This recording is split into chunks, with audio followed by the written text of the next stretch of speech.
गस्तीवरती असताना त्यांना एक ट्रकमध्ये अवैधरित्या तोडलेल्या लाकडांची वाहतूक होत असल्याचं निदर्शनास आलं। त्यानंतर त्यांनी त्याबाबत विचारपूस केली असता त्याच्यामध्ये बेहडा आणि आंबा ह्या प्रजातीचे लाकडाचे नग वाहतूक करणारा ट्रक आढळून आला। सदर प्रकरणामध्ये पुढील तपास सुरू आहे। त्या ट्रकचा मालक हा पुसद येथील आहे आणि वाहन चालक पुसद येथील आहे।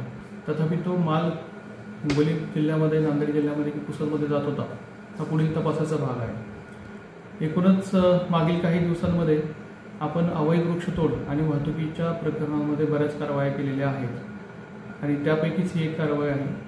यातून अपेक्षित आहे की जी होणारी अवैध वृक्षतोड आहे किंवा वाहतूक आहे त्यावरती निर्बंध होतील। याबाबत पुढील तपास हिंगोली वन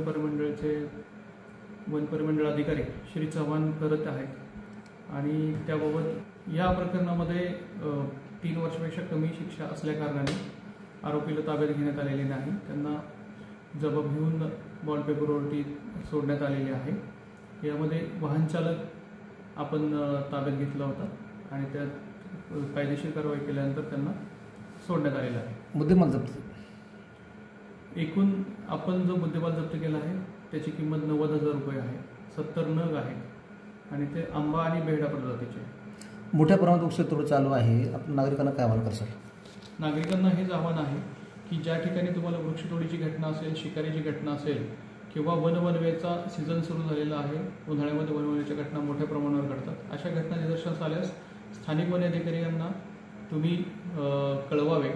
त्याचबरोबर जर संपर्क होऊ शकला नाही काही कारणाने तर वन विभागाचे टोल फ्री क्रमांक आहे 1926, याच्यावरती आपण संपर्क साधून आपली जी कंप्लेंट असेल ती तिथे नोंदवावी, जेणेकरून आपण वृक्ष संवर्धन आणि वन्यजीव संवर्धन चांगल्या ताकदीने करू शकतो।